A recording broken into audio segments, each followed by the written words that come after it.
ख्रिस्त में प्रिय भाइयों और बहनों, आज हम लोग पास्का का 5वां रविवार में हैं और साल बी में हैं।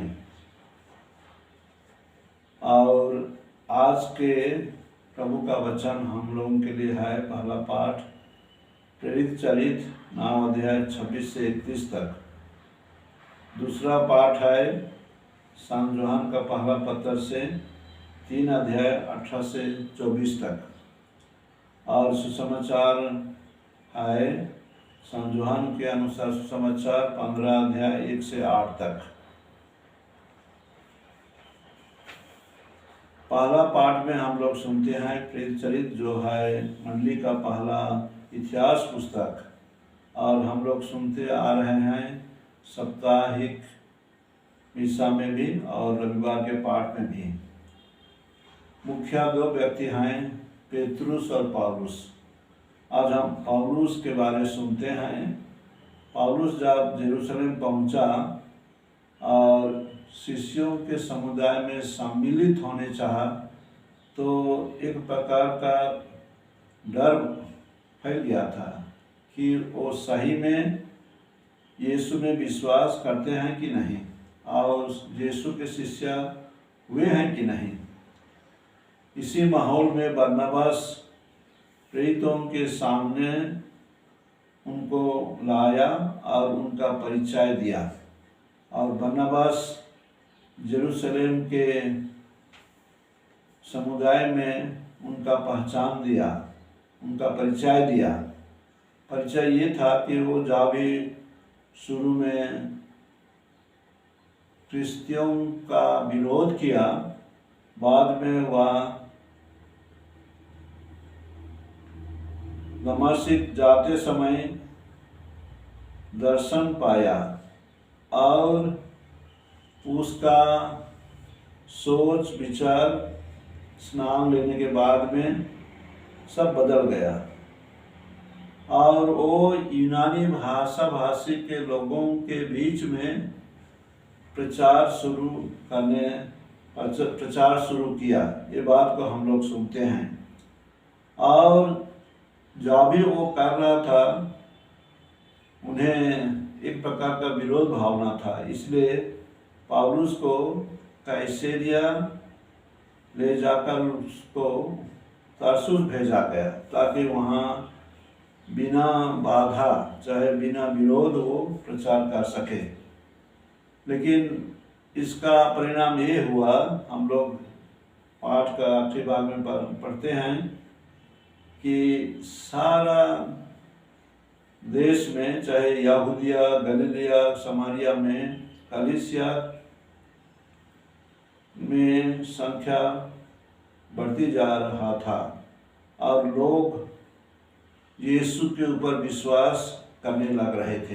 ये है पहला पाठ का आज का सारांश। चाहे मनन चिंतन करने के लिए हम लोग इसको ले सकते हैं। आज के सुसमाचार में हम लोग देखते हैं यीशु ख्रिस्त एक ऐसी नमूना लेते हैं जिसको यहूदी लोग परिचित थे।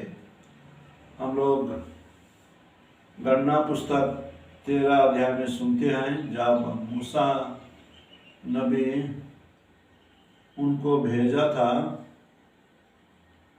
प्रतिज्ञा देश देखने के लिए कि वो देश कैसा है और वहाँ के फल मूल कैसे हैं। उस समय लोग एक अंगूर का गुच्छा को वहाँ से ले आते हैं दिखाने के लिए, और यही वो लोग प्रमाणित करने चाहे कि वह देश फल मूल से भरा हुआ है। और इसीलिए अभी भी इस्राएल देश का टूरिज्म, चाहे जो लोग घूमने जाते हैं इस्राएल देश, उसका प्रतीक रखे हैं यही अंगूर फल, जिसको 2 व्यक्ति ढो के वापस आ रहे हैं इस्राएली समुदाय के बीच में। तो ये बड़ी खुशी की बात है कि यहूदी लोग अंगूर फल को चुने थे और उसको ले आए और उनके जो लीडर थे उनको दिखाए प्रमाण देने के लिए कि वो देश फल फूल से भरा हुआ है। हम लोग जानते हैं प्रतिज्ञा देश को मधुमक्खी का देश कहा गया है। यीशु ने अपने शिष्यों से कहा, मैं सच्ची दाख लाता हूँ और मेरा पिता भगवान है। वह उस डाली को जो मुझ में नहीं फलती काट देता है और उस डाली को जो फलती है छांटता है, जिससे वह और भी अधिक फल उत्पन्न करे। हम लोग इस वचन को सुने हैं पहले भी, लेकिन आज जब हम मनन चिंतन करते हैं, हमारे लिए ये सोचने की बात है कि इस नमूना से यीशु क्रिस्त शिष्यों को यही सलाह देते हैं कि वे अपने गुरु से जुड़े हुए रहें, मिलकर रहें, उनके साथ रिलेशनशिप बनाएं। इसलिए ये सुसमाचार में उनको कहा गया है कि जब तक दाखलता जुड़े हुए नहीं रहता है वह फल नहीं देता है, और जब फल देता है तो उसे लोग खा सकते हैं, चाहे उसका फल अनुभव कर सकते हैं।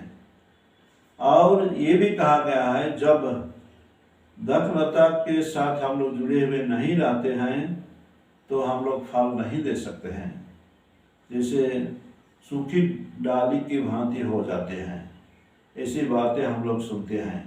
तो इसमें हम लोग यही देखेंगे कि पेड़ का दो भाग होता है, एक है डालियाँ जो ऊपर तरफ रहता है, दूसरा है स्टेम कहेंगे, चाहे मूल भाग और डालियाँ दोनों मिल के रहना चाहिए, तब केवल पेड़ बढ़ेगा और डालियाँ बढ़ेंगे और उसमें फल होगा। तो ये तो पेड़ के लिए होता है, लेकिन अंगूर फल में जो है वो नरम है, और इसलिए यीशु क्रिस्त यही नमूना लिए हैं, सच्ची दाखलता।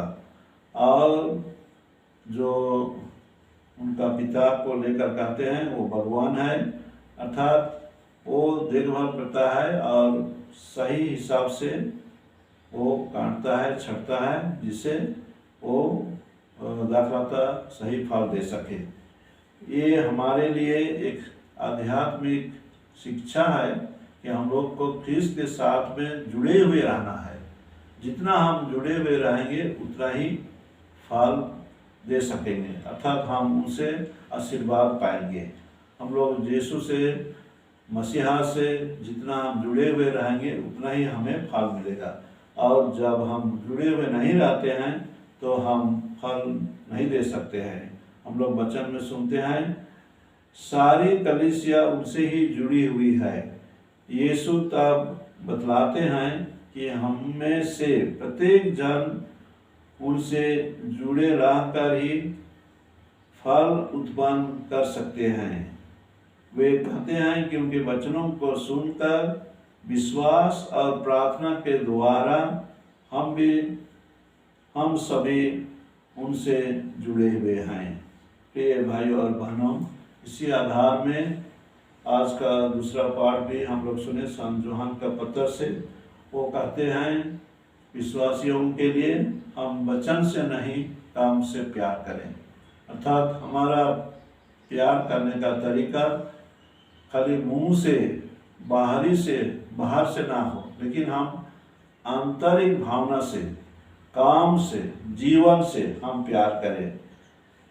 हम वचन से नहीं, काम से, मुख से नहीं, हृदय से दूसरे को प्यार करें। उसी से हम जान जाएंगे कि हम सत्य के संतान हैं। हम लोग इन वचनों के आधार में आज मनन चिंतन कर रहे हैं, और आज के सुसमाचार का मुख्य विषय है यीशु ख्रीस्त दाखलता है, हम लोग डालियाँ हैं। विश्वासी लोग को डालियाँ कहा गया है एक हिसाब से समझने के लिए। और जितना हम लोग दाखलता से जुड़े हुए रहेंगे उतना ही हम आध्यात्मिक फल पाएंगे, जैसे मैं अभी भी समझाया।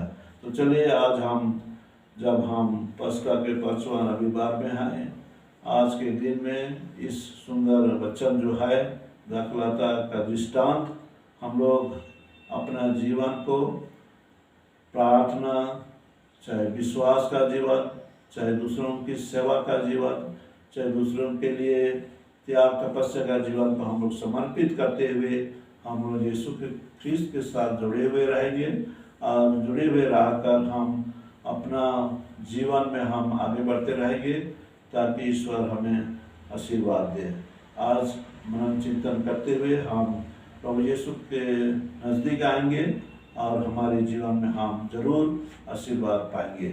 आप लोग इस वचन और मनन चिंतन के माध्यम में मेरे साथ इस वचन को सुने हैं। प्रभु ईश्वर आप लोगों को आशीर्वाद दे और इसी ही वचन के माध्यम से हम यीशु के निकट, मसीह के निकट आए और उनके वचन को सोचते हुए, ध्यान करते हुए हम आध्यात्मिक जीवन में आगे बढ़ सके।